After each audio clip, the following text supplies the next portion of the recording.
전쟁으로 자산 시장이 급락하는 경우에는 어떻게 대비해야 할까요?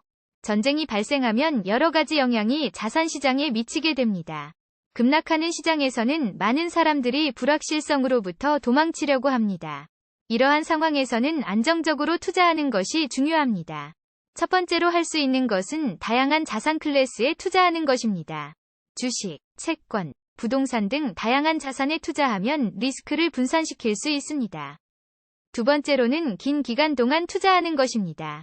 전쟁과 같은 급락은 일시적인 것이며 시장은 회복할 수 있습니다. 시장이 회복되기 전까지 기간을 두고 투자하면 안정을 유지할 수 있습니다. 세 번째로는 전문가의 조언을 듣는 것입니다. 전문가들은 전쟁으로 인한 영향을 예측하고 대비할 수 있습니다. 전문가들의 조언을 듣고 알맞은 전략을 세울 수 있습니다. 네 번째로는 투자 포트폴리오를 다듬는 것입니다. 급락할 가능성이 높은 자산에서는 투자 비율을 줄이고 안정적인 자산에 투자하는 것이 좋습니다. 자산 포트폴리오를 재조정하여 리스크를 최소화할 수 있습니다. 다섯 번째로는 자산 시장의 동향을 지속적으로 모니터링하는 것입니다. 시장의 상황을 잘 파악하기 위해 주기적으로 시장 동향을 확인해야 합니다. 전쟁으로 인한 영향은 시간에 따라 변할 수 있으므로 지속적인 관심이 필요합니다. 여섯 번째로는 급락하는 시장에서도 투자 기회를 찾는 것입니다. 급락한 자산의 가치가 저평가된 경우에는 투자할 수 있는 기회일 수 있습니다. 주의해야 할 점은 과도한 리스크를 감수하지 않도록 조심하는 것입니다.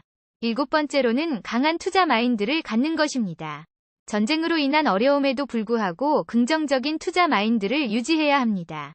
급락하는 시장에서도 가능성과 투자 기회를 찾아야 합니다. 팔리고 있는 자산에 대해 과도한 패닉 판매를 하지 않도록 해야 합니다. 여덟 번째로는 투자하는 자산의 종류와 성격을 이해하는 것입니다. 각 자산의 특징과 투자 목적에 맞게 선택하는 것이 중요합니다. 다양한 자산 클래스에 투자하되 자신에게 맞는 투자 방식을 선택해야 합니다. 아홉 번째로는 적정한 리스크 관리를 실천하는 것입니다.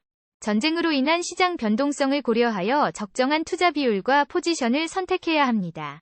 모든 자산을 하나에 집중하지 않고 리스크를 분산시키는 것이 중요합니다. 열 번째로는 급락 시장에서도 당황하지 않는 것입니다. 전쟁으로 인한 자산 시장의 급락은 예측 가능한 상황입니다. 이를 미리 예상하고 준비해두면 당황하지 않고 대응할 수 있습니다. 11번째로는 장기적인 시각으로 투자하는 것입니다. 전쟁과 같은 급락은 일시적인 것이며 시장은 회복할 수 있습니다.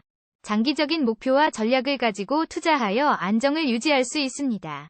12번째로는 투자 계획을 엄격하게 준수하는 것입니다. 자산 시장의 급락이 예상된다면 사전에 계획한 투자 전략대로 행동해야 합니다. 자신의 투자 계획을 엄격하게 준수하는 습관을 가지는 것이 중요합니다.